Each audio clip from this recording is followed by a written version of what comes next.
एक बार एक आदमी एक रास्ते से जा रहा था कि तभी उसे एक अंडा मिलता है। दरअसल वो अंडा एक ईगल का था। ईगल मतलब बाज।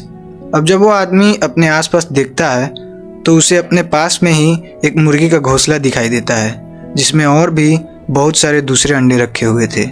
तो उस आदमी को लगता है कि यह अंडा घोंसले में कहीं है जो शायद बाहर गिर गया है।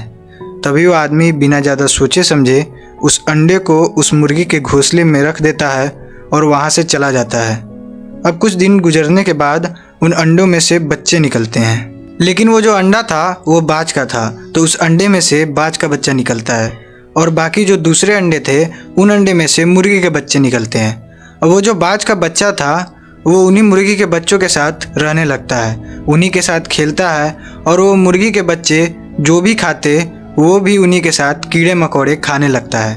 और वो बाज का बच्चा कभी भी आसमान में उड़ने की कोशिश नहीं करता है क्योंकि वह भी अपने आप को एक मुर्गी ही समझ रहा था। अब साल गुजरते जाते हैं और वो बाज का बच्चा बड़ा होने लगता है। तो एक दिन जब वो बाज का बच्चा ऐसे ही बाकी मुर्गी के बच्चों के साथ टहल रहा होता है कि तभी वह आसमान में देखता है और उसकी नज़र एक बाज पर पड़ती है जो बहुत ही ऊंचाई पर आसमान में बादलों को चीरता हुआ उड़ रहा था। जब वो बाज का बच्चा उसे देखता है तो उस मुर्गी के बच्चे से पूछता है कि वो कौन सा परिंदा है जो इतनी ऊंचाई पर उड़ रहा है।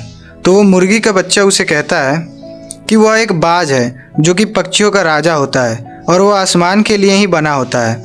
वह इससे भी ज़्यादा ऊंचाई पर उड़ता है जो कि हम कभी नहीं उड़ सकते हैं, हम सिर्फ ज़मीन पर ही चल सकते हैं। तो वह बाज का बच्चा ज़मीन की तरफ देखता है, फिर अपने पंख की तरफ देखता है और फिर से वो आसमान की तरफ देखता है।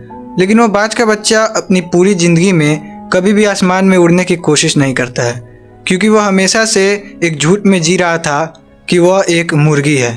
और एक दिन आता है जब वो उन्हीं मुर्गी के बच्चों के साथ एक मुर्गी की तरह मर जाता है। इसलिए नहीं कि वह उनमें से एक था, बल्कि इसलिए क्योंकि किसी ने भी उसे यह नहीं बताया था कि वह एक बाज है और वो आसमान के लिए बना है। बिल्कुल इसी तरह अगर आप भी मुर्गियों के बीच रहते हो तो आपको भी एक बाज की तरह आसमान में उड़ना मुश्किल लगता है और आप उसी माइंडसेट में रहते हुए कभी कोशिश नहीं करते हो।